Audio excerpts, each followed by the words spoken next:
about that in a little bit. I'm hoping that we'll have Len Bach speak, and Bob Ritter and Ron Henderson. Don Conant, I think, joined us. Rich Banta, Mike Mullins, I know, is with us. Michael Horton, Joe Noonan, Ron Stakovich, Scott Harrington. I think we have Michael Horton, and we have Durwood Williams. And Durwood, would you please say hello? I think you're unmuted. Hello. How are you? Durwood, thank you very much for joining us, Durwood.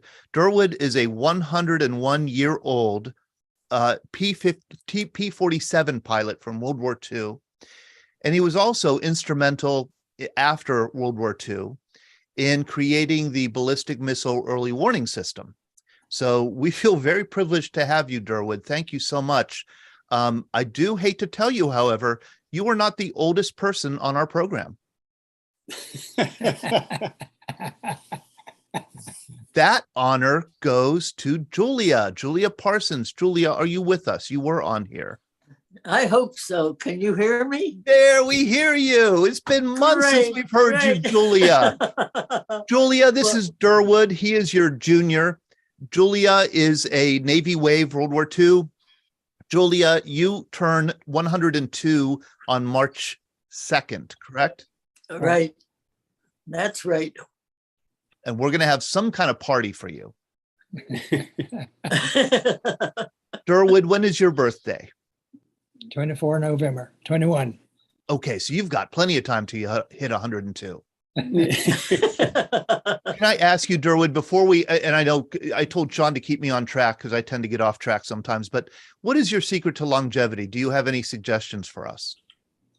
Drink a lot of beer.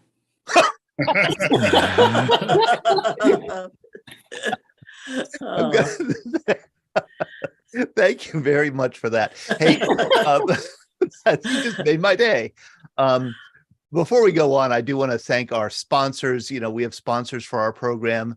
D&D Auto Salvage is our most popular sponsor, long-standing, I should say, sponsor. They've been supporting us for a long time. They have 2 locations in the Pittsburgh area, and one in Tarentum and one in, hold on a second here. I need to share my screen, but I'm lost. Here we go. Oh, sorry. Sorry. Let's see here. Here it is. Jeez. D&D Auto Salvage, right here. Their auto salvage metal recycling facility. They have 2 locations in Western Pennsylvania. You could go there and recycle ferrous, non-ferrous metals, and you could check out their rates and more information at dndautosalvage.com. And we are also sponsored by Tobacco-Free Adagio Health. Adagio Health is a nonprofit that addresses the health needs, especially of families and women and children. And they have focused especially on tobacco use, and they know through research that veterans use tobacco more than the general population. So they are encouraging veterans to quit smoking, quit tobacco use if they can. And they also advocate for policies that encourage healthier places to live, work, and play. You can learn more at tobaccofree.adagio.org. We have, I want to let people know that our practice here is to mute everybody so that we don't have a cacophony of voices. And if you want to be unmuted, like Ron Henderson is very good at right now, he has his hand raised. Ron, you have your hand raised. Did you want to say anything? No, I was just wanting to get the video working, but it's not working. Okay. So I'm going to lower your hand. If you're using Zoom in your laptop or desktop, what you do is you go down to reactions at the bottom bar, click that, and then click raise your hand. If you are using an iPad, you go up in the top right corner and you click participants, and then you this will pop up, and you go down and click raise your hand down here, right where this red arrow is pointing. If you're using a phone like an iPhone, and I think an Android, you go down to the bottom right, click more, and you'll see this pop up, and you just click raise hand. And then finally, if you're calling in on a telephone, you could press *9, and that'll get you to raise your hand. And then to lower your hand, you just click *9 again and lower your hand. So in other words, if you have something that you want to say, oh, look at Chris Perello. Cannot wait. Hey, Chris, how are you?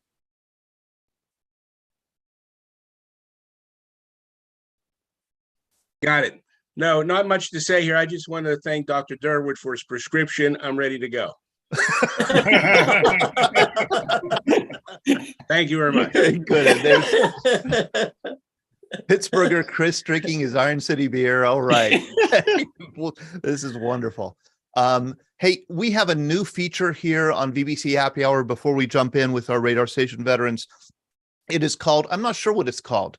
It's called the Complaint Department. Maybe that's what it's called. Sean, you are the official. Sean is our director of programming. Hi, Sean Hall. How are you? Hi, everybody. I'm doing good.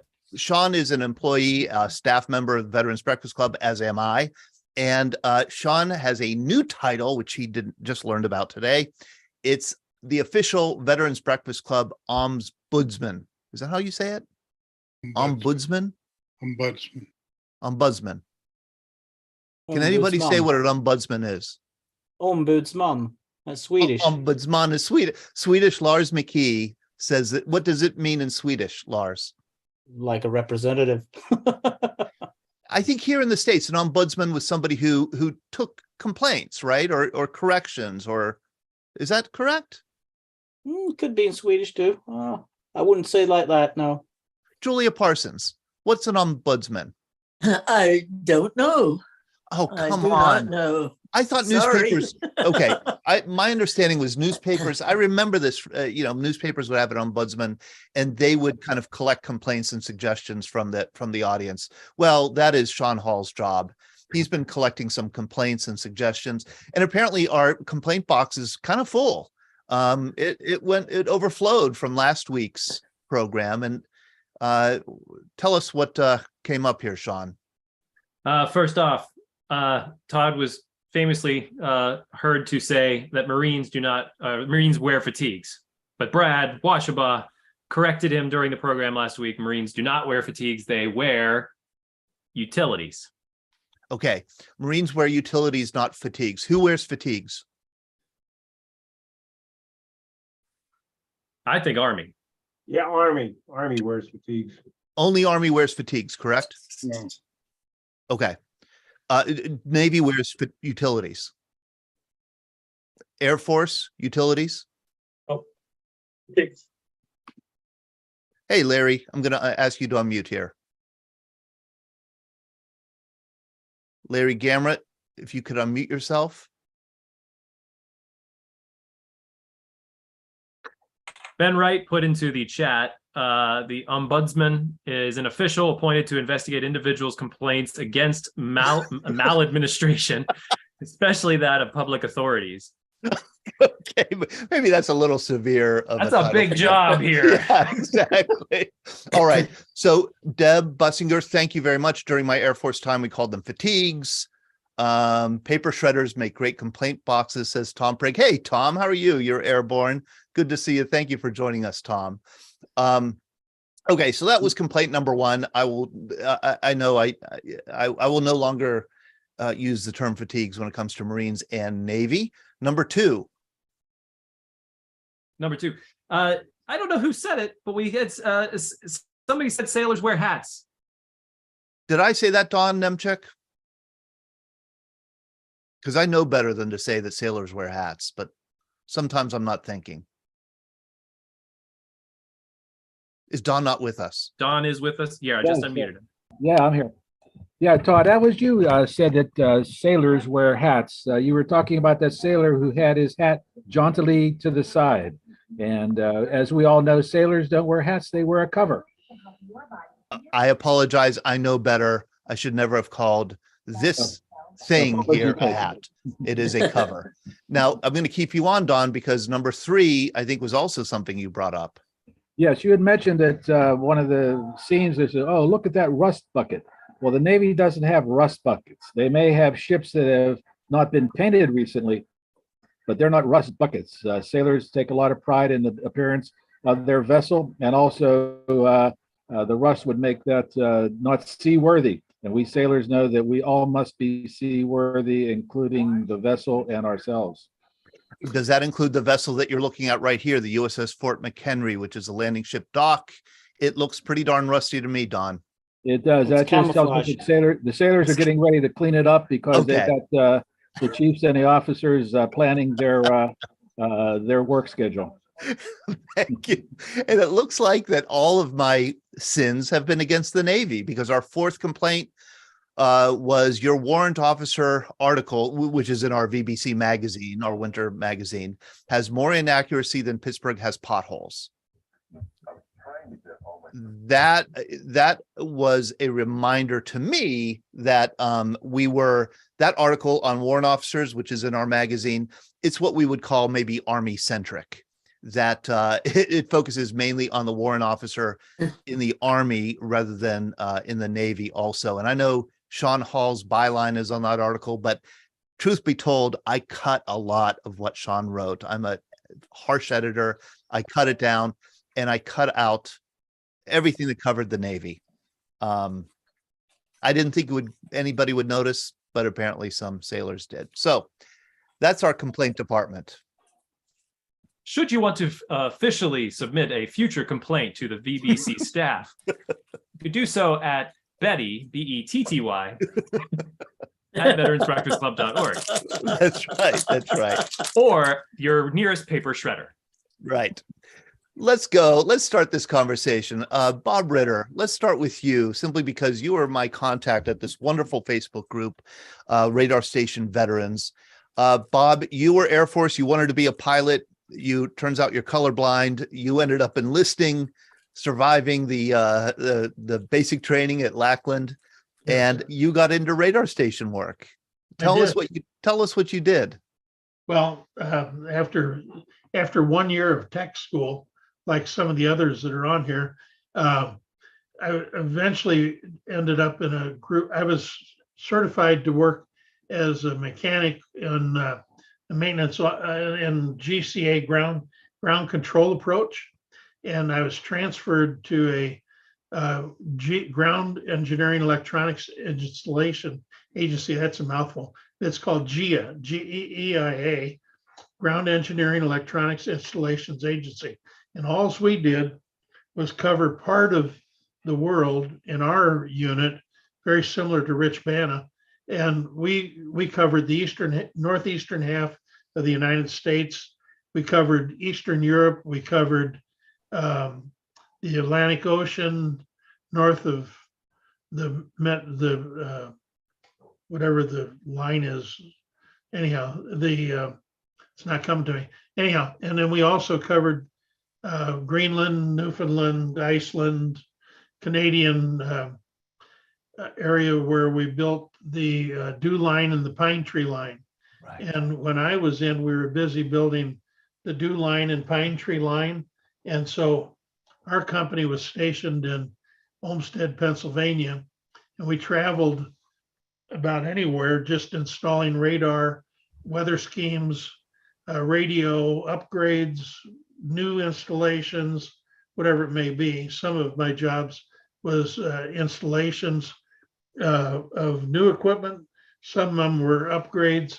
Some of them that I thought were installations turned out to be new installations, like Montauk, Long Island. I thought that I was doing an upgrade. It turns out, as I look back on it, we were the installing group to put in the FPS 35 at that time. There you're seeing the dew line there. And so that's, I believe that's the dew line. It might be the pine tree line. Looks like the dew line. Yeah, it's the dew line. And so all those sites had to have an installation. One time, I think they started way back in the 50s. I came in the 60s into GIA 61 through 63. So we installed things like up on the pine tree line, up in the mid-Canada area, and we were always also up in the dew line. So we were kind of all over the place.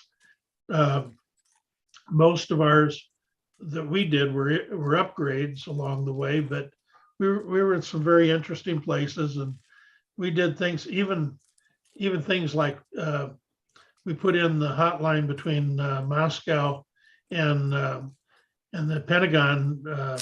I was at the NSA at that time, and we had another team over in Tempelhof, Germany, putting in the part there. I did the crypto, at the NSA building, and then we took it over from there to the Pentagon, and then from there somebody took it over to the White House from there. And Wow. That's Mhm. incredibly important. I mean, that was installed right after the October missile crisis, or, shortly after the October missile, I believe. back, it would have been around 1962, I think. Yeah. Go Yeah. back in mind. So that was a new installation. The NSA building itself was an interesting thing because you had to have an officer hold your hand when you're going to the bathroom. And so if you walk across the hall, an officer had to go with you when you went. And so he was there, you came back, he came back with you. So, but sometime you ought to have a program on just NSA, because every time you turned a corner, you had to have a tag underneath your face chin telling you who you were. And there's a Marine there with a 45 in his hand waiting for you to have the wrong thing in your hand. And Boy, that's interesting. it was different. So anyhow, so that's kind of what we did. Traveled around. Lynn can probably I'm sorry, not Lynn Banna. Rich Banna can tell you some of the things Gia did from his perspective, because he was in 20 years after I was. So he was taking down things probably that we had already put up. That's right, because a lot of this was taken down after this work was taken over by satellites, and then at the end of the Cold War, I understand, correct? Actually, the start of the takedown was when they started the Connies, I believe. Mike can tell you a lot about that too. But we took down the tower in 63, tower 2 and 3. 4 went down in 61, and Ron Henderson was on 4 before it went down. And now, this is, you're talking about the Texas towers in the Atlantic Ocean. That's tower 2 right there. And these are, and thank you for telling me about this, Bob, because I had not heard of these. There were how many of them? 4 of them? Originally, there were 4. There were planned to be 5 of them. There were 4 of them. Number 4 went down and storm number 1 sunk on the way out. And so that left 2, 3, and 4. 4 went down in 61 in a storm. 2 and 3 stayed there. They were probably all put out around 58 or something like that.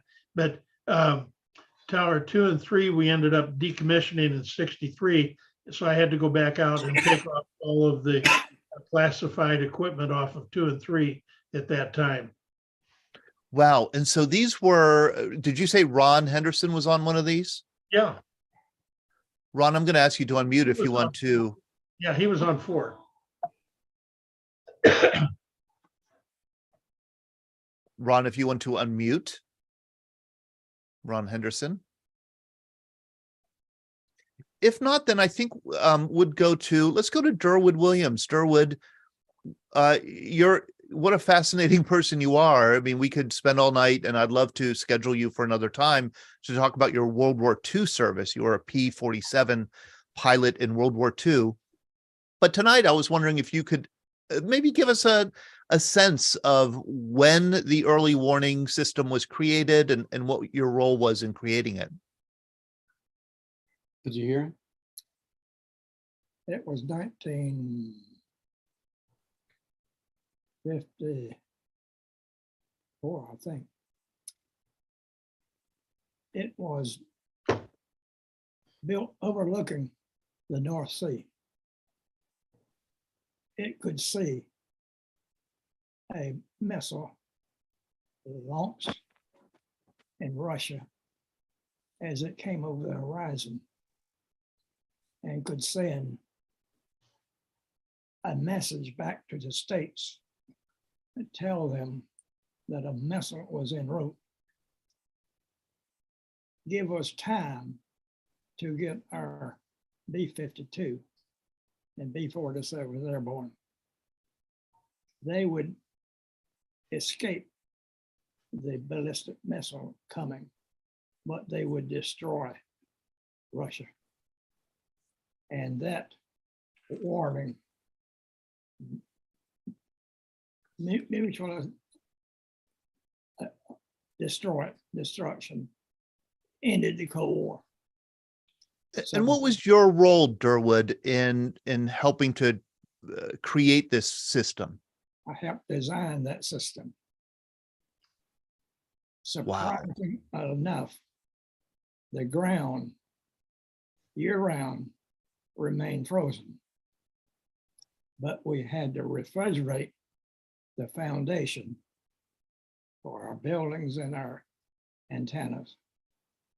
If we did not do so, they would melt the ice below, their weight would, and they would sink into the ice. So we refrigerated the foundation of the building and the radar. Wow. I see Lars McKee, who you know from the Logbook Project, and I believe Nick DeVoe is also on tonight. Lars, could you fill in maybe a little bit of this history? I know that you did radar station work yourself in Sweden during the Cold War, and you and Nick interviewed Durwood, correct? Yes, we had the immense pleasure and honor to speak with Mr. Williams on Zoom not long ago. So it was really profound to hear. And some of the stories Mr. Williams told us was just, it's really nice. In particular, Mr. Williams, I love the one where we averted a nuclear crisis because of somebody who was actually visiting Washington. You remember that? Yes. Can you share that story, Durwood? That was a false alarm.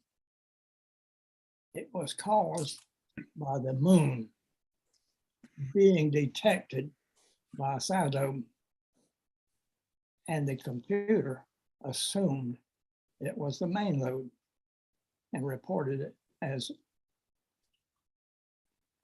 to impact a missile to impact in the States. Fortunately, the president of Russia happened to be in Washington at a conference, and we knew that it was a false alarm. Else it would have been hell to pay. Rich Banta, thank you very much for joining us. I like your shirt, your sweatshirt there, clearly Air Force. You are a radar station veteran. You put in the chat about a great narrative about life in Greenland at a ballistic missile early warning site. Right. And so radomes.org was created by Gene McManus and Tom Page in about 97, 98. And it's how I stumbled into this group. Waxing nostalgic one Sunday morning and wandered out there. But Gene was actually stationed at the Greenland BMUs, and it is just a really articulate writer. His description of it and how audacious that technology was, how bold it was, and how well executed it was, is just a fascinating write-up. Yes, and I encourage people to go to radomes.org. I did a lot of reading there. That's where I learned a lot about the subject tonight.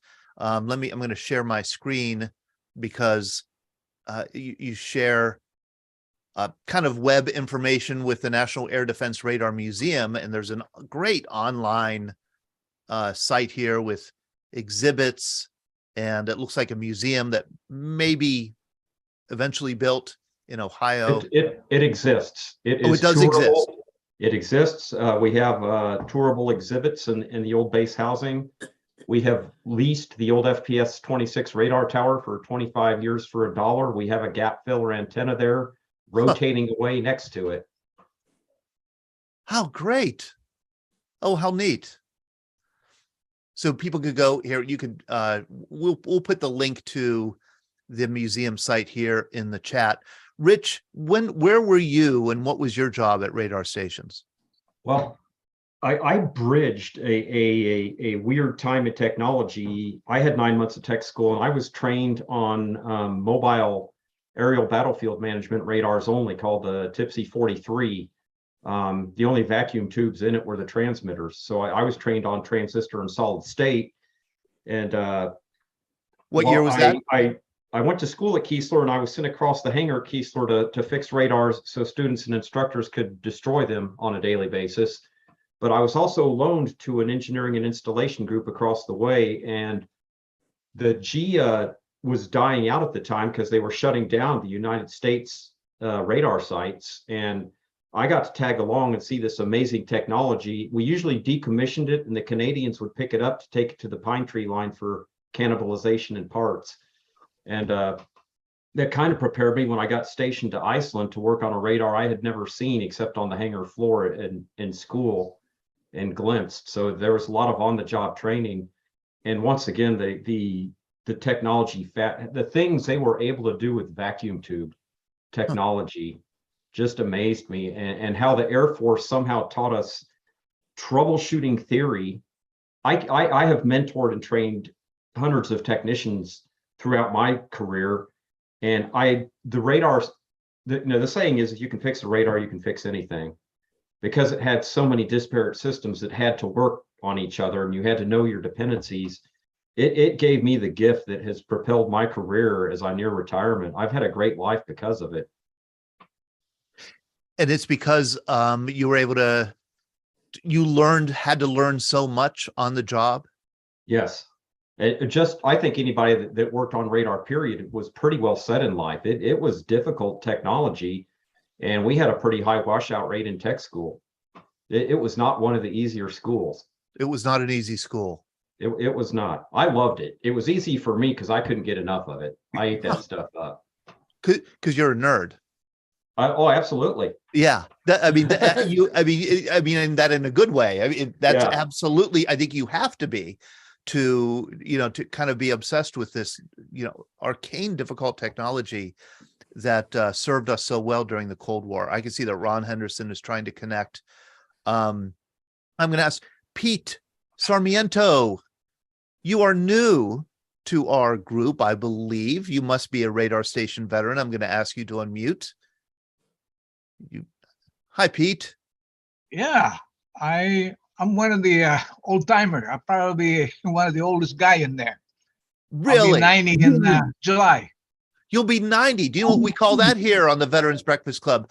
A kid. You're just a kid. I was a very, very unusual job in the Air Force. You look at my hat. I'm going to put on my glasses to look at your hat here. Hold on a second. I'm going to spotlight you for everybody. For radar. So your radar station, Rhine, Maine Air Force Base, 7366 radar. This is a very special outfit. It started with a flight level radar evaluation calibration team.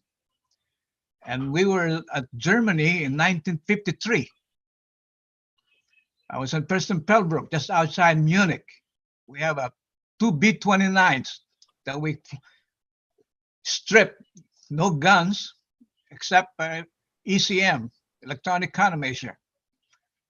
And it became a squadron when we merged with 3 B-26 outfit, and it became the 7366 back in 1955, when Germany became a republic. So they closed the base at Preston Pellbrook, and they reassigned our squadron to Rhine, Maine when it became a squadron. The job of this outfit is to calibrate and evaluate all the radar stations in the 17th Air Force of the North Africa. So I traveled from Rabat all the way to Libya. We have radar stations all over the place, including the desert. And we evaluate all the NATO radar because they're all equipped with US radar. And I was very fortunate that I did a lot of traveling, and it's a classified mission. Whenever there's no military forces stationed in a country, we report to the American embassy, to the air attaché. And we use the US Marine automobiles, particularly like when I was stationed at TDY in Portugal. They got a radar station just outside Porto. And of course, all this U.S. radar, GE or Bendix radar. So they had all these complete height finders and all sorts of things that they used during that time.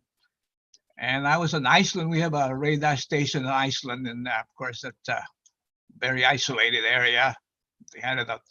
But the worst tour that I had is from TDY was in the 90 miles in the Sahara Desert, just below Benghazi. Oh, No barbed wires. Because if you go outside, you die out there in the heat. It's about 110 degrees in the afternoon. And that the tour of duty out there is 1 year. After 6 months, they take it to Madrid or Rome for R&R because you can go nuts over there. yes, And I Pete. Yes. Yes. When I was reading about these, some of these stations are so unbelievably isolated and in extreme conditions, extremely cold, or like you said, extremely hot. It was mentally challenging to be at one of these places for a year. Was it for you, Pete? Well, I was TDY there. Okay. All I did is TDY, but I had to evaluate the radar station, the capability of their radar. Of course. Right. And that's a part of the air defense during that time, the 17th Air Force. And of course, during that time, they had SAC base all over the North Shore and Cities Lamaine. And they had a last B-36 was in North Shore.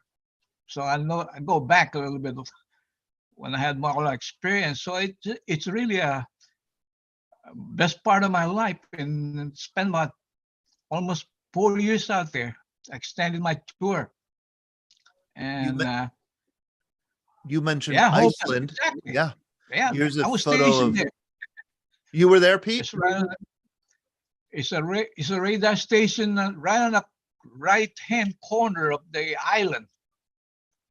And this is all modern now. They don't have those domes during that time. They don't exist. They're open antennas. Those radar domes just come out maybe in a little bit late in the 50s. And just before I left Germany in 57, they were just putting radar station in Spain. In fact, my CEO said, Pete, if you want to re-enlist, I'll send you anywhere you want to go. And during that time, I was kind of leery about it, where I was going to go, because I'm Filipino by birth. And he said, you want to go to Clark Field? I don't know. Or you go to the West Coast or East Coast during the time that they were flying the Super Connies out there. Of course, they had two wings, one on Otis Air Force Base and one on McClellan. And the other one, they were just putting the unmanned radar station across the United States, the DO line. Yeah. And they operated at Hanscon Air Force Base at Massachusetts. That's the control center for everybody. They're just installing that. Just when I was leaving the Air Force in about 57, they were calibrating everything out there. But Hofen is one of the, it's kind of really on the end of the island, and the guys over there, they had to go to Reykjavik.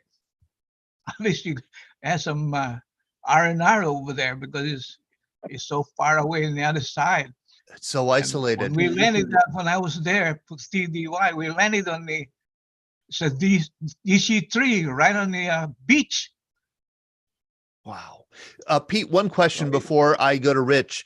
Sure. You grew up in the Philippines. Do you remember World War II in the Philippines?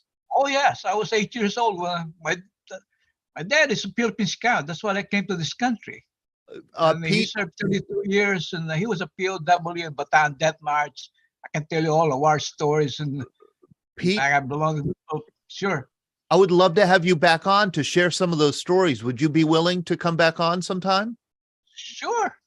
Okay. If you wouldn't mind, if you could put maybe your email or some kind of contact information where I could get in contact with you after the show to Sure. schedule something. Thank you so much for joining us. This is so great. Rich, did you say that this is the windiest spot on Earth? It's the second windiest place on the planet behind Antarctica. That is where the Arctic air mass hits the Gulf Stream.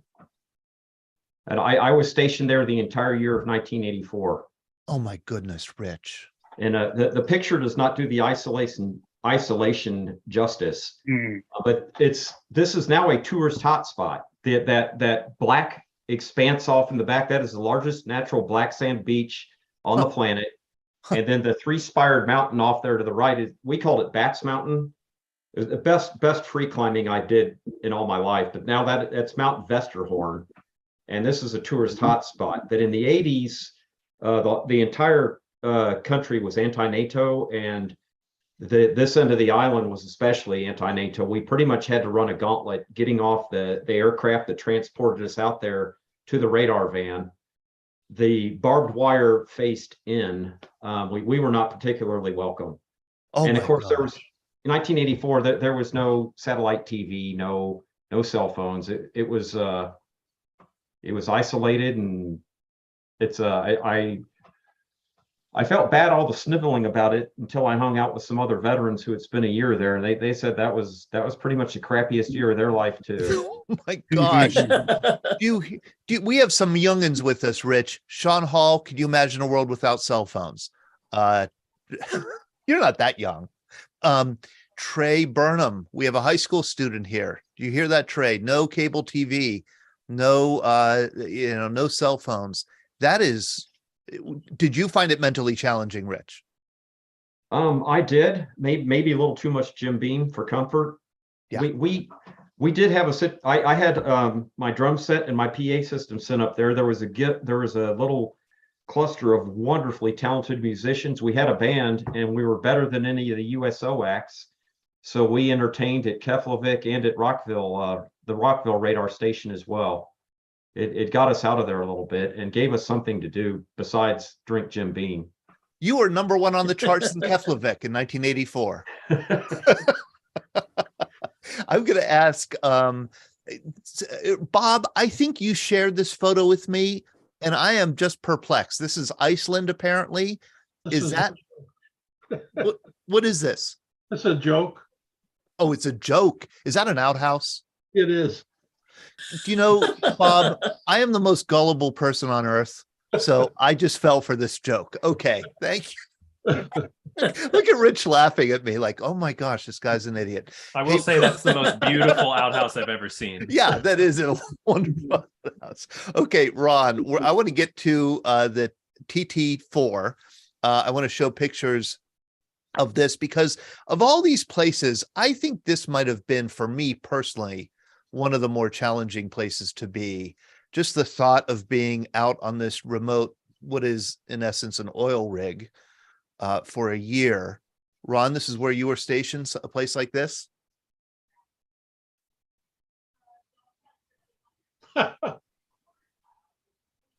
Oh, Ron, we can't hear you. We can't hear you. All right, let's see if we could. Sean, maybe if you could check out to see if his audio is connected. It might not be. Michael Horton, you have your hand up. I know that you were in an isolated location. I'll get to your photo here. Michael is joining us from Tulsa, Oklahoma. How are you, Michael? Hey, good to see everybody. And it's nice to meet Bob Ritter tonight. I'm a lifetime member of the radar station group, and so I was delighted that we're going to focus on that tonight. Yeah, I was at a place called Cape Lisburne, Alaska, which is about 230 miles southwest of Point Hope. Oh, not Point Hope, but Point Barrow, right there. Yeah, that was our little radar station up there. That's about 7,000 feet above the coastline there. I think that in the sea there. And so there was a little base camp down at the bottom there at the beach, but I don't have a picture of that right now. But we had about 80 guys there. It was a full year, no R&R, and no television, no telephone, no computers, same kind of story you've been hearing from the other guys. And so it was a desolate and lonely and remote place to be for an entire year. Did you get along with the other guys, the 80 other guys? I'm glad you asked that, because I just want you to know we had I don't know if this was true everywhere, but at Cape Lisbon, we had a kind of a commitment to the fact that our work was such that we could not afford to have conflict, literally.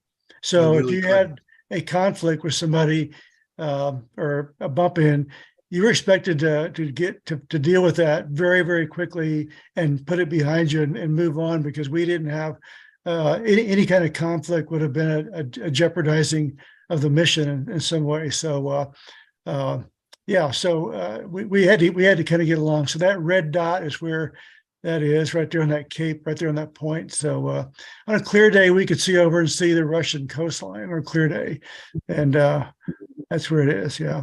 Can you imagine being, I'm not talking to you, Michael, the rest, everybody else here. I'm talking to myself, actually.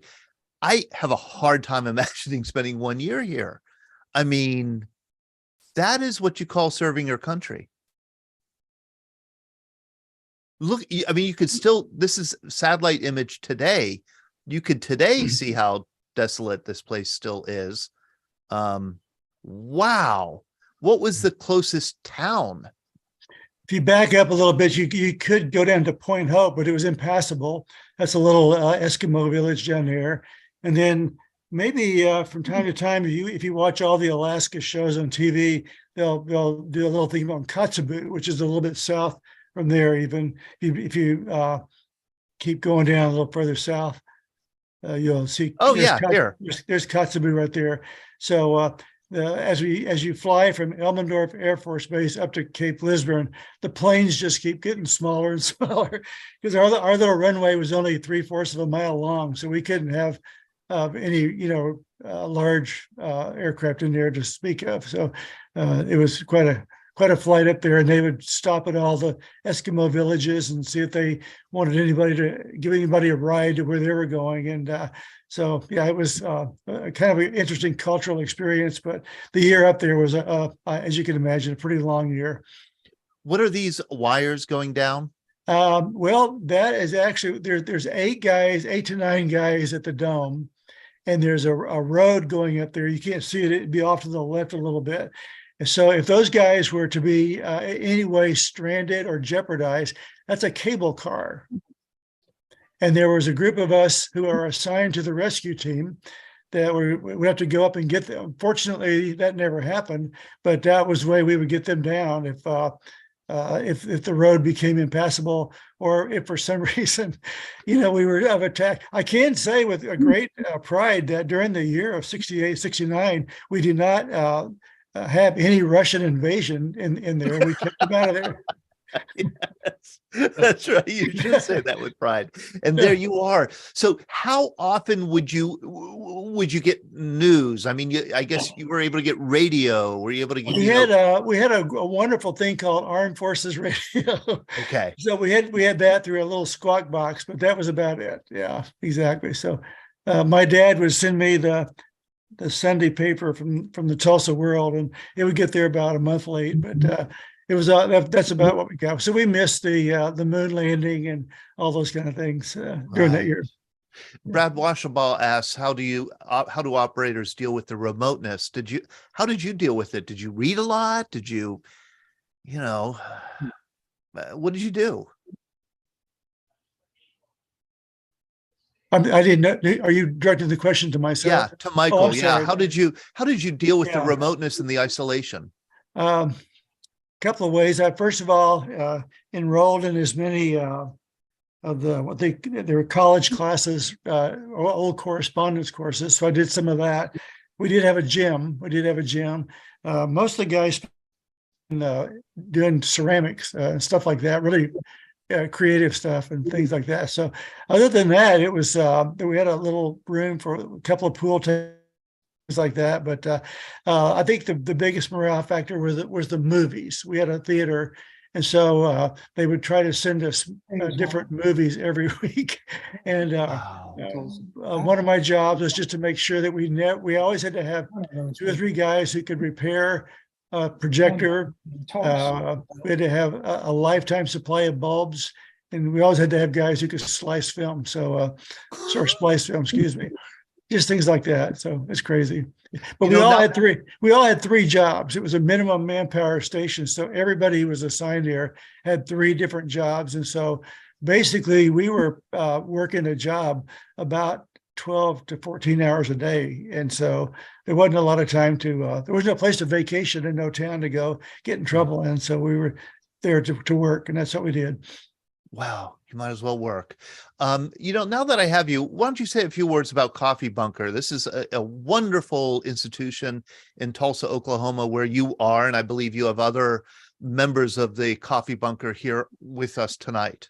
Yeah, they indicated to me they could not be with me, but the Coffee Bunker is a nonprofit in Tulsa that supports all veterans when they get back home from their active duty. We also support National Guard and reserves, and we just take care of them as they are trying to make their transition to civilian life. And so some of those transitions are very, very difficult for them, and we are there to do that. So we support everything from making sure they get their next meal to all the way to career and education planning and things like that. So we have quite an operation there. Yeah. You do have quite an operation. You're kind of a low bar entry for any veteran of any era, any background who needs any service. That is just correct. Kind of walk in and start a conversation and maybe make a connection, maybe network for a job, maybe learn about how to get VA services. And it's a wonderful model, I think, for other organizations and other communities around the country.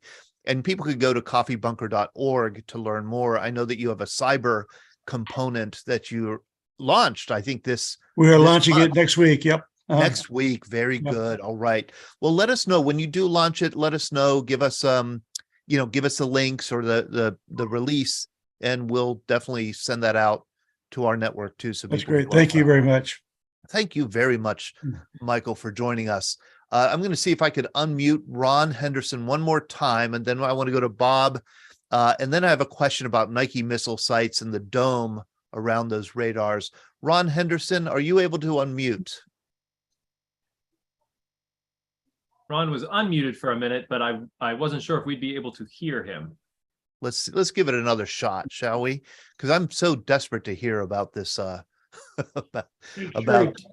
the bottom left corner where it says mute, down that microphone.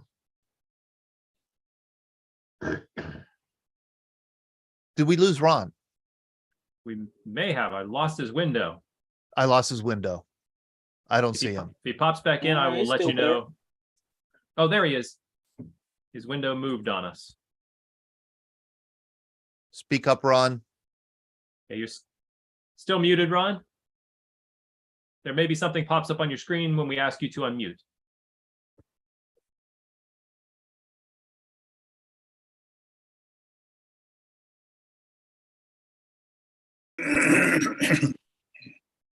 Scott, why don't we go to you since you cleared your voice? You should be able to clear your throat. You should be able to. How are you, Scott? Scott Harrington. Thank you for joining us. I am well. My experience was kind of twofold. I started out as a weapons controller at one of the SAGE centers in Sioux City, Iowa. And for those who don't know, it was SAGE was an abbreviation for semi-automatic ground environment, and they had 2 huge computers. Matter of fact, they were so big and used the what do they call them? The tubes. Yeah. To run it, it was so big and so powerful, they had to build a separate building for an air conditioning unit to be able to cool it down. But it took the raw data from the radar sites and made the calculations within the computer to intercept an enemy aircraft. And it gave the height, the speed, the altitude, the direction of travel, and calculated all of that. And then through a system called Data Link, transmitted that to the aircraft so that the aircraft could run the intercept mission. And so I was there in Sioux City for about a year and a half, and then spent time over in the Philippines, in and out of Southeast Asia. And my longest tour in Southeast Asia was at Nakhon Phanom. Everybody called it Naked Fanny, and I did write a book about the base, but working primarily with the rescue helicopters, the guys flying the H-43 Husky and flying into North Vietnam to pick up downed pilots. So Wow. they had both the computerized portion of aircraft control and warning and also the manual, although the mission changed in Southeast Asia. Does this look familiar to you, Scott? Here, I'm going to show this picture. That's what the scopes looked like in the weapons room, control room in the Sage building. And it would take data from like the towers or the radar sites all around the country, and I think was divided up into, I don't know, a dozen maybe different sectors, and we were there in Sioux City. So here is a map with, I think, the different sectors divided up, and here's Sioux City, Right. right Mhm. here. Fascinating stuff and complicated stuff. And what year was this, Scott? This was in 63, 64. Mm. So, and then before the middle of the 60s, they decommissioned them. And the last I knew, that was a grain storage bin. Oh, really? Yeah. Sean, you have your hand up. I believe I got Ron unmuted, but I don't know if we can still hear him. Ron Henderson, can you say something? It looks like your mouth's moving, but we can't hear you. I had put him in the waiting room and brought him back in, but I'm not sure why his audio is not working. Dang it, dang it, dang it. Hey, Why don't I want you- to, why don't go you- ahead, Scott. Why don't you go ahead and give the instructions again about how to get unmuted and everything from home? I forgot them. My memory isn't that good. Well, I think there might be a problem with his microphone. We're not quite sure. Bob Ritter, you've had your hand up for a while. I talked with Ron earlier, and we practiced on undoing the mute over on the left-hand side of the menu bar at the bottom, for one thing. And so, Ron, if you could, or Mike, Ron Henderson, if you can hear me, try to go down to the left-hand side where the mute mic is, and try to click on it for them, and that might help you. But I might tell you a little bit about what he and I talked about. And Ron Henderson, if you can hear me, just chip in whenever you're able to. But he and I were talking about Tower 4 while he was on it. And there was a couple of things that Tower 4 was known as Old Shaky even before it went down. And it's one that had 4 beams, and he was talking about that would be Tower 2 right there. Okay. Tower 2 had the 2 cranes. Tower 3 had 1 crane. Tower 4 had the braces. And but he said that, that he really didn't think about the creaks and the cracks and the booms and the pounding that took place because, number one, we were young, and pardon me, we were young, and you're doing your job, and you just didn't really think about it. They were able to. It's different than being TDY out there. When they were there, if they could get off, and the getting off was the big problem because usually you went off by the ship. There was a ship that came out. I can't remember the name of it right now, but anyhow, right there, you could get off, go into shore for 10 days, come back out, work 45, go back in. On one of your websites, you were showing the most remote was Thule, Greenland. I can tell you the most remote would be one of these towers or the dew line, more so than that.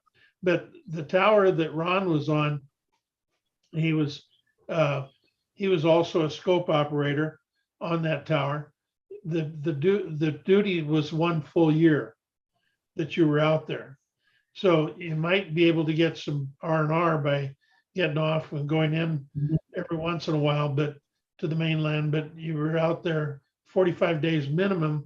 Usually because of the weather, you couldn't get off for 50 to 55 days. And you might get in 10 to 15 days at the most, and then you start all over again. So fortunately, he was off at the end of 59, and that was a year before the tower went down. The scary part for us at Tower 2 and the rest of them was we had already heard of Tower 4 going down by the time we're out there. And even though I was TDY, we didn't get a break while we were out there because we just worked as fast as we could to get off of there. Yeah. And I don't even know how long I was out there the first time. The last time was 3 months on 2 and 3. And again, we were taking it down. We were trying to get out as quick as possible. But I see Mike has got his hand up there, and Mike has a lot to add to this stuff too. Mike, I'm going to you next, but I want to take a little station break just to let people know that we'll be back next week with our program. Our Monday night VBC happy hour will be about Jimmy Stewart and World War II. It's we're mixing up our happy hour with our Greatest Generation Live. Glenn Flickinger will be hosting this conversation with the author Robert Mattson of this wonderful book, which I have read, and it is fascinating, about Jimmy Stewart's World War II service. He absolutely suffered from post-traumatic stress, and it was very obvious in his face and in his acting post-war. We're also going to be having Janie McGeergan, who is the president and executive director of the Jimmy Stewart Museum, which is in Indiana, PA, not far from Pittsburgh here. Jimmy Stewart's parents owned I think a hardware store in Indiana, and that's where Jimmy Stewart grew up. So join us next Monday night, January 23rd at 7 p.m. if you can, for Jimmy Stewart in World War II. And then on Friday, January 27th, it's an important date. January 27th is the date of the signing of the Paris Peace Agreement, ending U.S. involvement in the Vietnam War. It's the 50th anniversary, essentially, of the end of the United States' involvement in the Vietnam War. So we're recognizing this event with the streaming of our documentary. We have a documentary, We Left as Brothers, which is about our trip to Vietnam in 2018 with 7 Vietnam veterans and what it was like for them to go back to Vietnam. Please join us. We have the link on our website. You could sign up for our, I'm sorry, I'm getting feedback. I'm just not sure which microphone it's coming from. Yeah, I can't quite track it. Got it. Sorry, Julia. Okay. You could sign up, and this will be a closed Zoom environment. We're streaming the movie. Please join us. We're going to have a conversation with the filmmaker and also with the veterans who are there on the trip. It'll be a lot of fun, and I'll be reminding you more about it coming up. Sean, new Scuttlebutt was released today. Yeah, this is I love these episodes. Every season, we're over 100 episodes, by the way, with the Scuttlebutt. And every season, we're on season 7, we do a movie review. Usually we do post 9/11 movie reviews. This time, though, Ryan All, our VBC member, and also sometimes co-host with me on the Scuttlebutt, he got to pick the movies this time. So he picked Overlord and Fury. Fury, you probably all have heard about. Brad Pitt, World War II, tank warfare, wonderful movie. But he also picked a Nazi zombie movie called Overlord, which begins like any World War II movie does. You'd watch the first 15 minutes and think, oh, this is a World War II movie. And then it gets a little crazy. But But the scuttlebutt this week was super fun because we watch these movies and we get to dish on them. Spoilers, of course, we definitely talk about the whole movie, but it's fun to listen to Catherine and Evan, who you just talked about. Yes. Evan, he was the filmmaker for the documentary. He comes on, he talks about the film end. I have my acting end. Ryan talks the military end, and Catherine hates zombies. So it's a fun conversation. Definitely check it out. I'll put the link to the scuttlebutt in the chat. I think I will watch the scuttlebutt and get the dish on Overlord. I do not think I will watch a zombie World War II movie, though. That's not, I mean, sheesh. Wow. All right. We have a magazine, BBC Magazine. It comes out quarterly. This is our winter edition that just came out. It should have gone into everybody's mailbox last week or so. We send this out to about 8,000 households, hand distribute another 7,000. And we send it out for free. If you want a copy, it is a wonderful magazine where we put in writing the stories that we hear at our events. Just let me know. Send me an email, Todd, TODD, at veteransbreakfastclub.org. That's Todd, TODD, at veteransbreakfastclub.org. We'd love to send these out. We send out boxes too. I know that Jim Jameson, our wonderful, loyal, longtime board member, counselor, volunteer, he puts these in the mail every day. I'm always sending him requests to send a box to, somebody in Colorado, or send a box to somebody in, in Virginia. And this is how people find out about our program. So please do. If you know people who would like to read BBC Magazine or like to join our programs, let me know. We'll send you some magazines. We also have a survey, a very active survey. Every program, we ask for people to give us their feedback. Very quick. It takes 2.5 minutes. What did you think of the latest program? How could we improve? What did you like or dislike about it? That's all it is. It's three questions. You go to SurveyMonkey. We will put, Sean, if you wouldn't mind putting the link in the chat here so people can connect. All right. Very good. Mike Mullins. Yes, sir. How are you? Doing very well. Good. Before we go to you, Mike, I see Billy Terrell is with us. Billy. Wonderful. Thank you for joining us from New Jersey.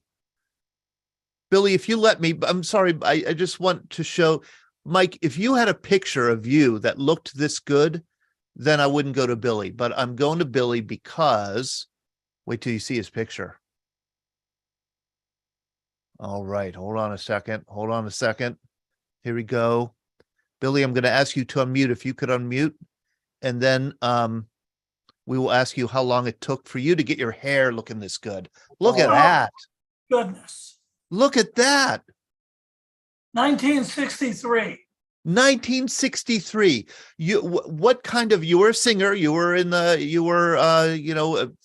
this is pre-Army, your Army. Pre-Army. I was working at the Howard Johnson's on the boardwalk in Asbury Park. And one day next door was Convention Hall. And my father had been a big band singer, so I was kind of enthused to explore the music business. Yeah. And the Dovells, who had the big record, the Bristol Stomp and those records, they came in. I was a busboy and a dishwasher, and they sat at the table that I was bussing tables for the waitress. And I was blown away because I loved the Bristol Stomp. And I got their autographs and everything. And I was bitten by the entertainment bug at that point. And I went to a clothing store in Asbury Park, and I had their album with me, and I says, I want that shirt. And I bought a $40 guitar, a K guitar, and a $1.99 chord, Mel Bay chord book. And every hour I wasn't working or catching a few hours sleep, I would learn to play that guitar. And lo and behold, within a year, I started working at the Empress Motel down the street, which was the creme de creme in 1963. And I was working 14 hours a day with 1 day off all month. And the band used to like to get me up on stage on Saturday night and tell some jokes and sing a few songs. And that one night, there was a rock and roll show in town, hosted by Clay Cole, who was the Dick Clark of New York. It was Chubby Checker. Actually, it was Gene Pitney, Clyde McPhatter, Paul and Paula, and they were staying at the hotel. And when I got done doing my little shtick, the waitress came over to me and said, "Billy, that table would like to talk to you." And I recognized Clay. And he said, "You're a talented guy. I want you to come to New York. We're getting you a manager." And that was July, that was actually in June of 1963. And on July 16th of 63, I signed my first management contract, and I've been in the business ever since. Isn't that amazing? You've been a record producer. You've been yeah. You've been on every side of the business, and not only that, but then you served in the Army. You served in Vietnam. I was in Vietnam in 66, 67, yes. And you could see something happened to you between this picture here, Billy, and this picture. I'm guessing it was the counterculture. PTSD. Yes. But PTSD. Billy has a memoir out, The Other Side of Rock and War. And I've heard about this book for a long time, Billy. I was absolutely thrilled that I was able to get in contact with you. And Me too. And I'm really looking forward to scheduling a whole program devoted to you and your story, because not only is it, of course, your music career, but also your Army career, and then the work that you've done, the humanitarian work you've done in Vietnam since. Yes. Orphanage. Well, it started in Vietnam, but we are I went back to Vietnam in 2013, and I was lucky enough to go back to the orphanage that we established in '66, and then, which is a daycare, government daycare center, and then go up to Tuy An, to the original Mang Lang orphanage, where we along with the 101st Airborne saved the attack, and we rescued 110 orphans and Catholic nuns and displaced civilians, and we brought them to our area, base camp in Tuy Hoa, and we rode home to churches, we took up collections, and we built an orphanage which is still there today. And I was able to reunite with Sister Michelle, who was marvelous, and 4 of my babies from '66. 3 were in wheelchairs and 1 was in the mental ward. And it was the most rewarding experience of my entire life, going back to reunite with these angels that were and I was blown away that they remembered everything. They remembered me. Wow. And they were so appreciative. It was, it put everything in perspective. Isn't that amazing? And I know that I wanted to get maybe if we could publish an excerpt in our magazine of your story, and certainly have you on to share more of it. I'm grateful to you for coming on and introducing yourself and saying hello to all of us. Thank you. We will be in touch about having you back on. Thank you, Billy. I look forward to it. It's just marvelous. And I got the magazine, I loved it, and that's why I contacted you. Thank you very much, Billy. Terrific. Mike Mullins, you see, if you had a picture, did your hair ever look that good, Mike? Pardon? Did your hair ever look as good as Billy's? It did, matter of fact, yes. Oh. Yep. Except the one time that I got a mohawk. My mother didn't like that. Hey, so Mike Mullins, we're going to have you talk, and Ron Stakovich, I see you. We're definitely going to have you on. I want Mike, you were a radar station veteran who served in Vietnam, in country at Pleiku. Yes, I mean, that was one of my 10 assignments that I had through the years. And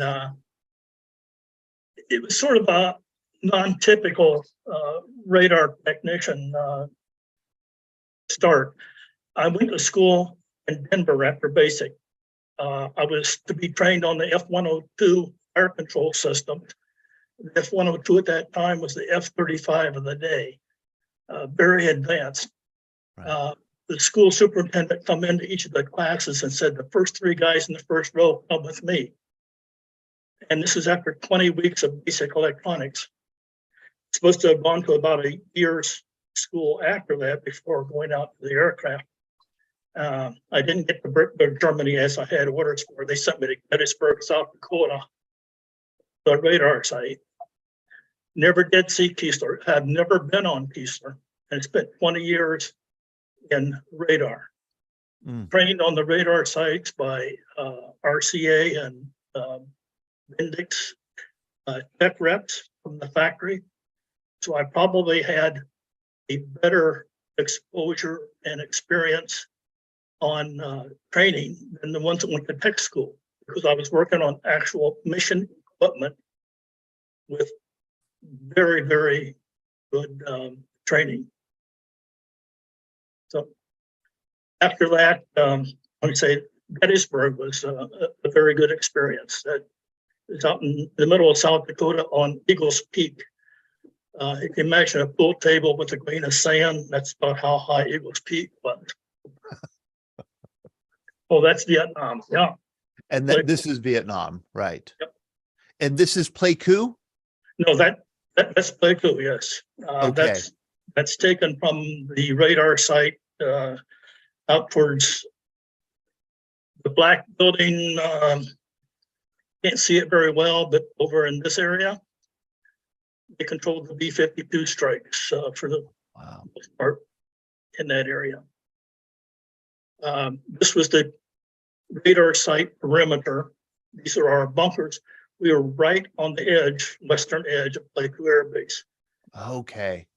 The radar site personnel performed augmentee duty for security. Anything happened, we had our M60 machine guns and flat flares and all that kind of stuff, and went out to the bunkers.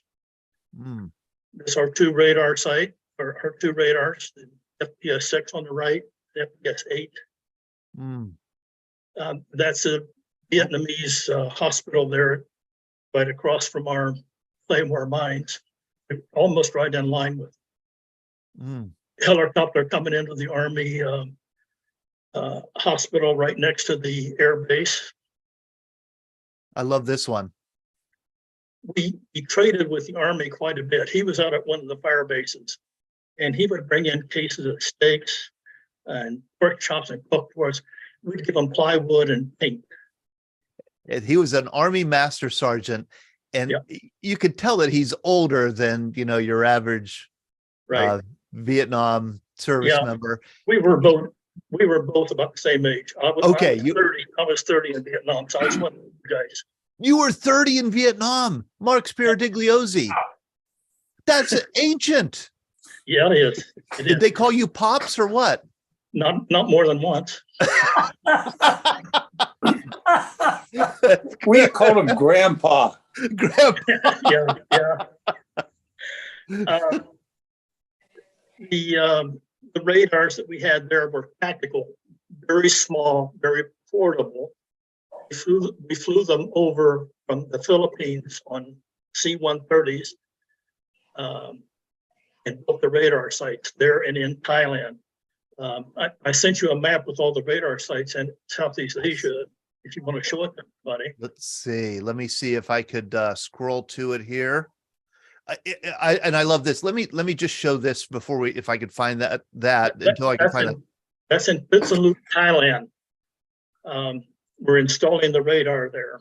And we didn't have GIA to do it for us. It was the people that actually run the radar sites. Look at that. And everybody else. Wow. 72 hours after the aircraft touched the ground, we was controlling missions into North Vietnam. Isn't that wow? Look at that. Now that is Minot, North Dakota. Okay.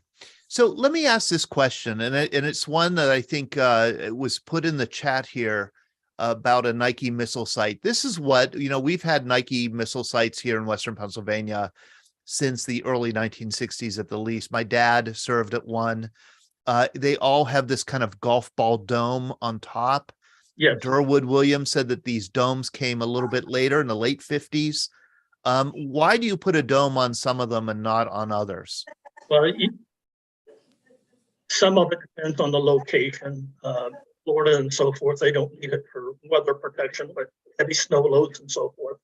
Okay. The antennas inside rotate and nod.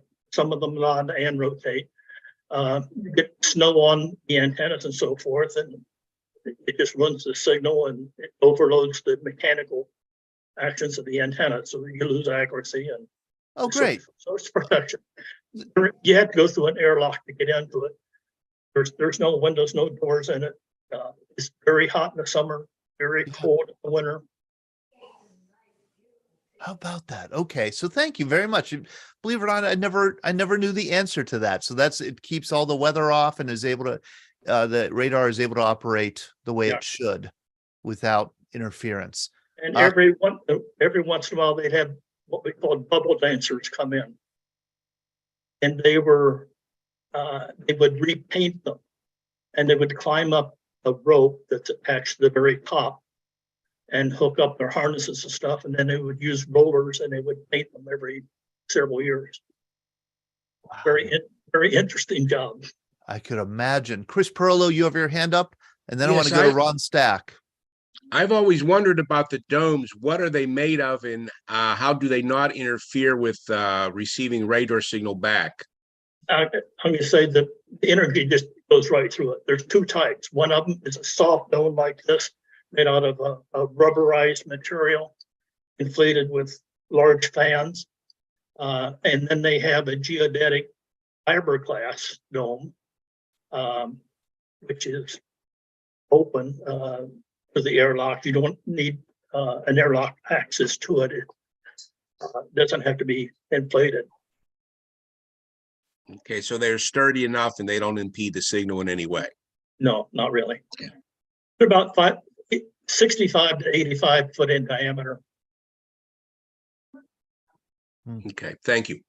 Thank you, Chris. And I do want to invite people to ask questions if they have a question. Ron Stack, how are you? I'm doing very well. You were on the pine. Yes, I do hear you. You were on the pine tree line, I know, at Labrador. Yes, Goose Bay, Labrador. Goose Bay, Labrador. I'm going to pull up a picture here. And what was your job? I was a radar operator, and then I eventually was an intercept control technician. And you told a story before about an orange alert on the pine tree line. And I'd love you to share this, because this gets at what you were there to do and what all this whole conversation is about, which is about kind of protecting North America from a nuclear strike in the beginning of World War III. As you can see, I was at Goose Bay, Labrador. Now, we were a divisional site, so we had some other otter radars. One was up in Frobisher Bay. That was probably in Newfoundland. And there was Cartwright, and there were two others that I can't remember the names of them. But they would call in. They would be near the Arctic Circle, and they would contact aircraft coming in over the Arctic Circle. And of course, the story that you're talking about, the orange alert, they detected an aircraft that was flying higher and faster than any known aircraft that we knew about at that time. And so anyway, as an intercept control tech, I scrambled two aircraft from the 59th Fighter Intercept. They sent up two F-84 Scorpions. And they went up there and they couldn't get up high enough. Their ceiling was about 55,000 feet. Yeah, that's right, 55,000 feet. And the aircraft that we had coming in was at 70,000 feet. And so they weren't able to get up to ID it, so they had to come back down. So anyway, that kept moving south, towards Goose Bay, and we were switching from an all clear green to a yellow and to an orange. And we were ready to go to a red alert when NORAD finally called us on a landline and said, stand on, it's one of ours. It's a U-2. And we looked around at each other and we said, what the F is a U-2? So that's the story that I wrote that was in your magazine. And were they testing you to see if it could be picked up, if it could be detected? Yes, that was the purpose of it. They were testing what range that we would pick them up at and at what altitude. Goose Bay, Labrador looks fairly remote. Did you have that issue of isolation? Not as much as those other bases that I told you about, the Frobisher and Cartwright and everything there. The only access to that was by helicopter, and they put in a 1-year service, and boy, that was tough. Goose Bay wasn't that bad. Yeah. So it wasn't that bad. You could, it was large enough and it was close enough to, some kind of town where you were able to see people. Right. Not only that, but while I was up there, we went to St. John's, Newfoundland for 2 air defense tournaments. One was a softball tournament, which of course was in the summertime. And then there was a basketball tournament, which was in the wintertime, there. Yeah. So you had fun. Yeah. And for fun things to do, I mean, we used to call down to base operations and ask them if there were any flights going up. And they said, yeah. So we'd go down there and we'd get aboard some KC-97s, which are refuelers, and we'd get on that plane and we'd go out over the Atlantic and then turn around and then come back in. And we would rendezvous with some B-47s coming back from England. So now our KC-97, our refueler, it's going like crazy, trying to get as much speed out of it. And the B-47s were close to a stalling, speed. And anyway, we would refuel them. And the other type of flights we would get would be just navigational flights. It might be from 4 to 6 hours, and we'd go up to Thule, Greenland, over to Reykjavik, Iceland, and then out to the Atlantic to Ocean Ship Alpha and Bravo, and then come back to the Goose. And that would just be something to do. Something to do, fly around. That's amazing. Greg Yost, you have your hand up. You have a question or comment? Yes, I do. And thank you. Thank you so much for the discussion. Obviously, you know me well enough to know I could go on for hours about some of these, but I'll limit myself to 2 quick questions. And they're sort of a sensitive nature, but might pick up on what Ron said right there. My first question, and a friendly reminder that all of you who fought in the military did fight to defend the Fifth Amendment. So you can always take the Fifth Amendment here. But next door neighbor of mine when I was growing up was in Alaska in the 50s. So somewhere central Alaska, Fairbanks or something. And he was on a base and had access to the radar. And he said that from time to time, there were things that would show up on radar and disappear from radar, and they were moving too fast and going too high and everything. I guess my first sensitive question is, did anyone see anything that could be called a UFO? And I know the military still talks about this from time to time. So any UFO sightings that you're allowed to talk about? Yeah, we want to hear that. Okay, who saw UFO? Ron Stack? Right. Okay, now, all the international pilots, the common language was English, but they were coming from France and Spain and Switzerland and everything like that. So all of these flights, these international flights, would generally check in over Goose Bay, and so a lot of times we'd get calls that the pilots would see lights surrounding, their planes and that. So would scramble some planes, our fighters up there. And when they'd get near the commercial plane, the lights would just go in all different directions at high speeds like that. And also the pilots would tend to slip back into their native language and would have to tell them, hey, speak English, to us. So yes, this was 1957, the year I was up there. And so I'm a believer in UFOs. That's it. That's our evidence, Greg. Anybody else? Bob Ritter. Anybody else? Mike, did you ever detect a UFO? Mike Mullins. No, the closest to it would have been something like the U-2s or the SR-71, which they would just tell us disregard. Goldie, I'm not sure I recognize you. You might be new. Are you a radar station veteran, Goldie? You know what? Your audio isn't connected. Then I'm going to go to Brad Washabaugh, then Lars. Brad, did you had your hand up before? Yeah, I was, first of all, I want to thank all the radar veterans for coming on the show tonight. It's been fascinating learning the stories. Such a serious mission, an important one. And I'm just glad they found time to let us know when Santa Claus is coming down from the North Pole every Christmas Eve. Right. But, when I was stationed in Hawaii, up north in the Oahu, the Kahuku training area, we would see these radar domes and we would use them as reference when we did our land navigation, trying to get around in the training area.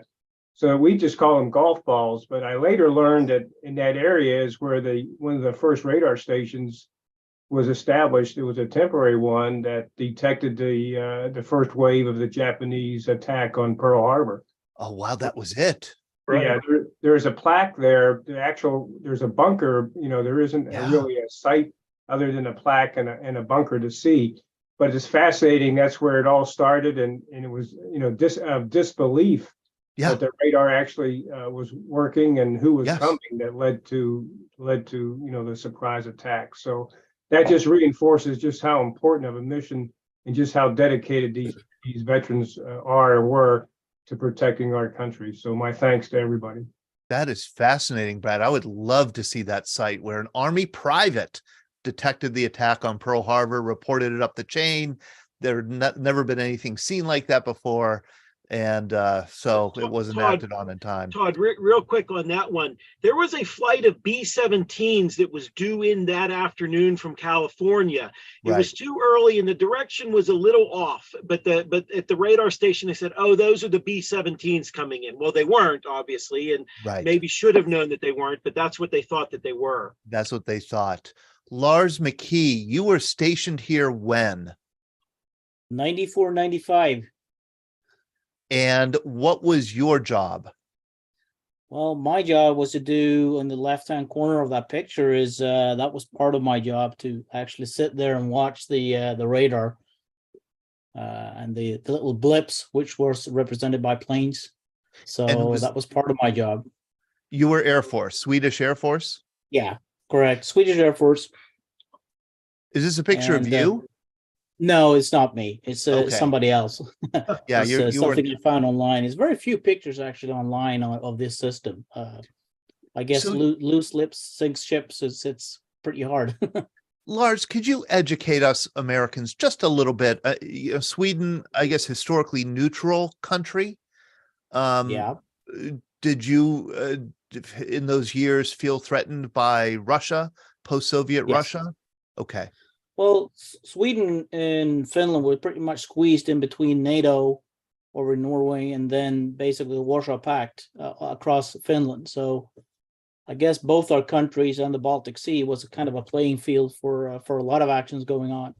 So, yeah, I mean, if you just look at the Swedish history post World War II, it's just a tremendous amount of military. I mean, why I served was that because we had mandatory conscription in Sweden. Right. And back in those days, I think there was about 85% of everybody actually served as part of that mandatory conscription all the way up to 2010 when they abolished it. Did you live down in this bunker also and work? Yes. Was that isolating and dismal? Not really. I mean, once you're there, we never stayed longer than a couple of days, 3-4 days maybe on duty, and then it was back up and then to see some sunlight and off to our barracks. Okay. So it wasn't that bad, to be honest. But once you were down there, obviously you didn't see anything, but you didn't feel anything. I mean, it was just like being in a room without windows. Obviously, with Russia being so close to Sweden, there must have been many close calls that you detected here on this radar scope. 94, 95, that was after the fall of 91, obviously. So the Russia had kind of, or Soviet Union had caved in at that point, and Warsaw Pact was kind of getting smaller. But yeah, I mean, we did see quite a lot of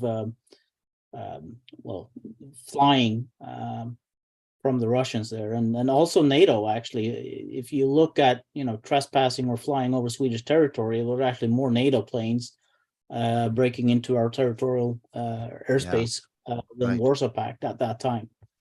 Not sure whether we cared that much, but did you ever see UFOs? No, but and I didn't see the SR-71 either. I just missed it. Okay, Bob Flage. Yes, this is very interesting.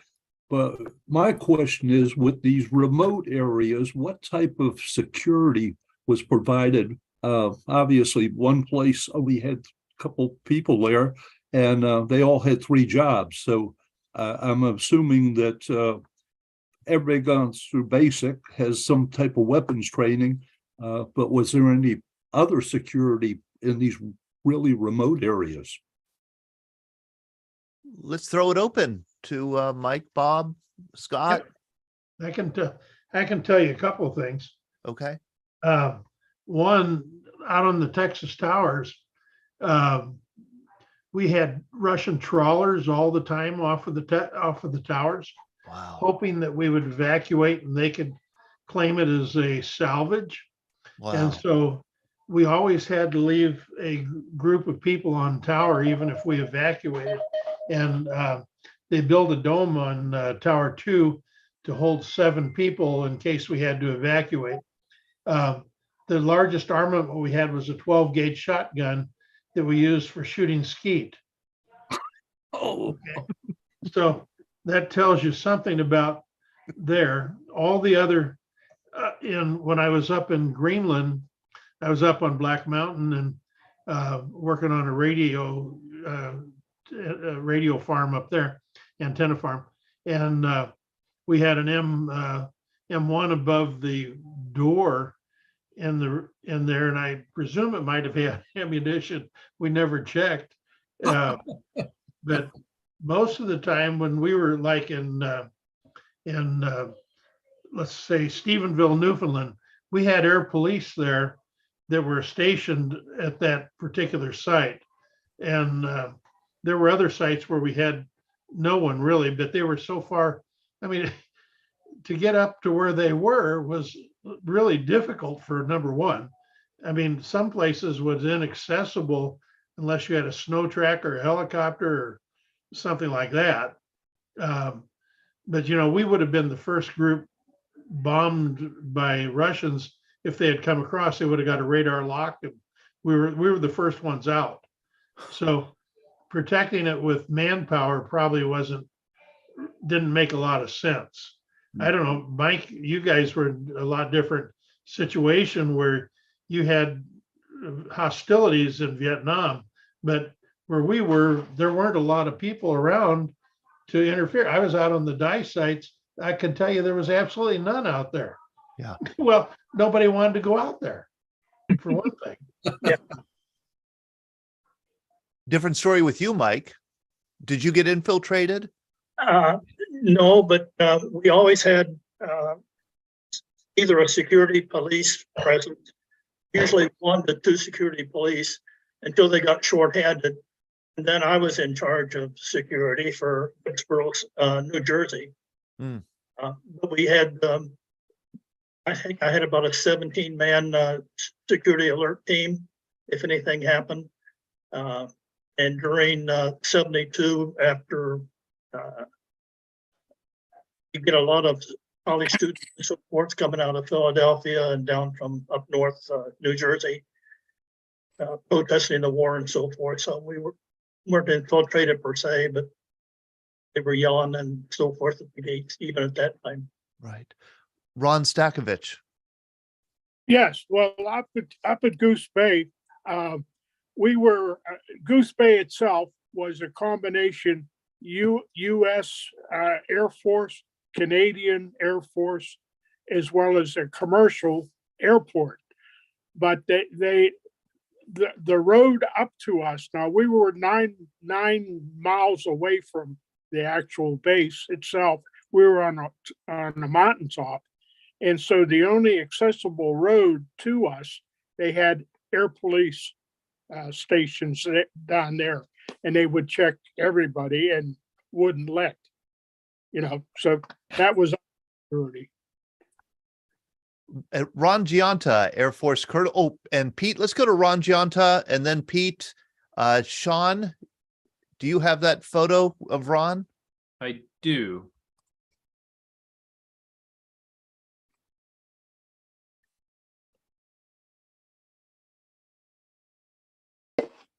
Okay, Todd, here you go. This is a picture of the South Pole on our final approach in an LC-130 taken back in 2006.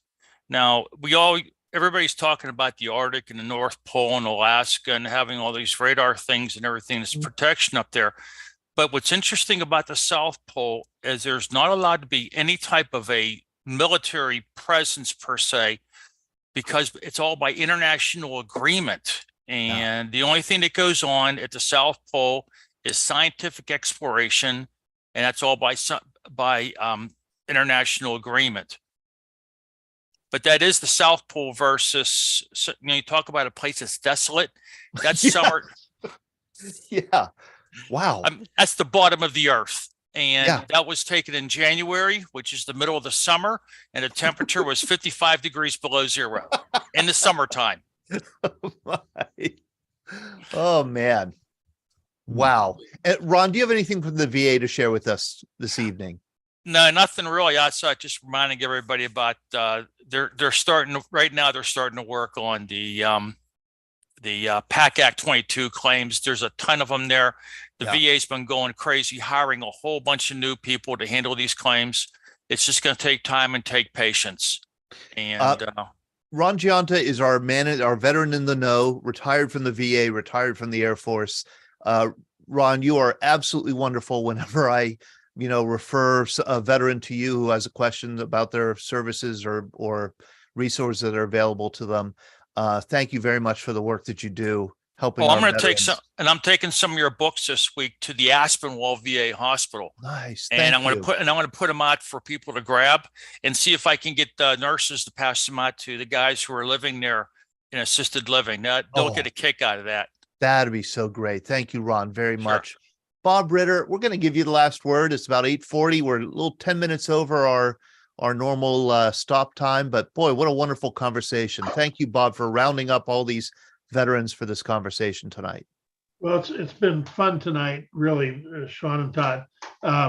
One of the things I wanted to just share at the very end here, one was that somebody had asked about security and up on these units and what did we have?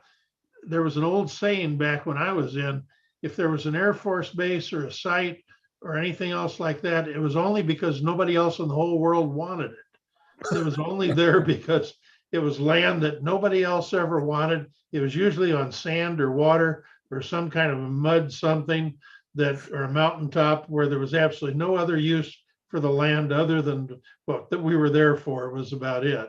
But the other thing was I appreciated the meeting tonight. There was so many subjects to cover. It was hard because it was such a broad subject matter, and it started out narrow when you probably wrote to me originally.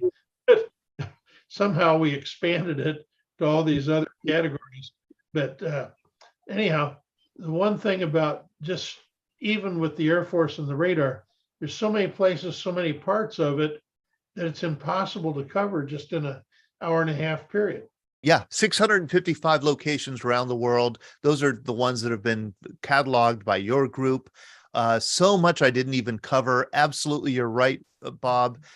We like to do programs again, like on this subject. So I'll be in touch with you again, maybe do it later in the year or next year or something like that to pick up the story. And we also have open conversation every month, usually the last Monday of the month. That's when we kind of share some stories that weren't able to get on in our regular themed program. So I hope you join us again, Bob and Mike. We love having you. Pete, why don't you have the last word? Yeah, Bob doesn't deserve the last word. You deserve the last word, Pete. What did you want to share? Yeah, it's really amazing how you experience and being a radar man. And my experience, I'm not evaluating the site. So I've been to sites which is isolated.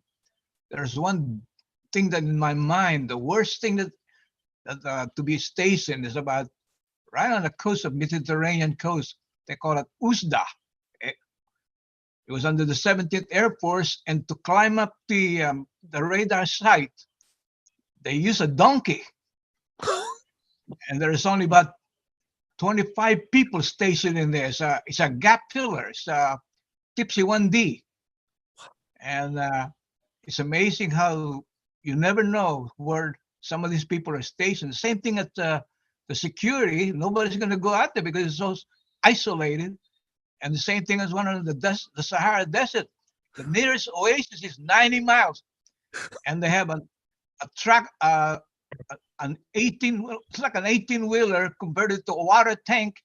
And they get some water out there every other day to supply the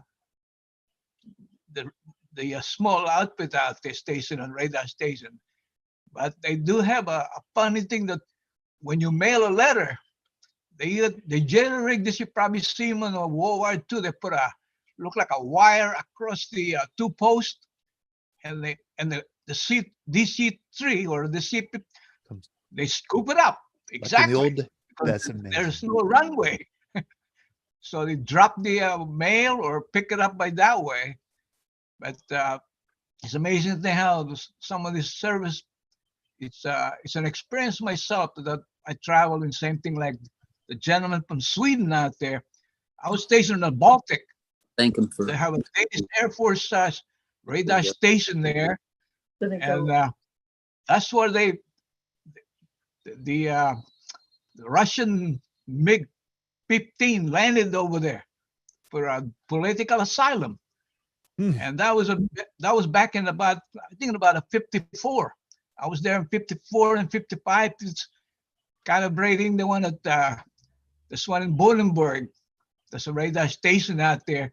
So I had a chance to see all this radar, US radar operated by Danish Air Force. It's really amazing how you experience a wonderful thing to be a radar man.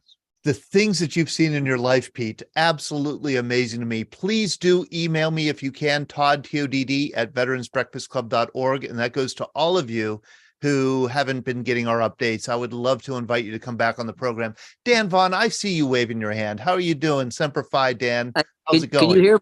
Can you hear me? I can hear you. I can hear you. Thank you for the page 22 article that you did at that interview. I want to thank you so much. Maybe next time I'll be able to talk to you a little bit longer because it's well over the time limit. So thank you very much for the article. I thought you were going to demand royalties for the use of your image. No.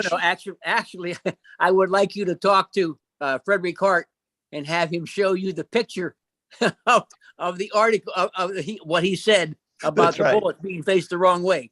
I just have him show you that picture, and I would like to see it. Very good. I'll talk to you next time. Okay, yeah, we'll talk next time. Thanks, Dan. He's talking about an article we have in the magazine about the bullets being faced the wrong way on the 3 servicemen statue at the Vietnam War Memorial in Washington, D.C. We could pick that up on January 30th. We'll have open conversation. Take care, everybody. Thank you so much to Radar Station veterans and to all of you for joining us tonight. What a wonderful education and conversation. Stay warm. See you next week. Thank you. All right. Bye. Bye all.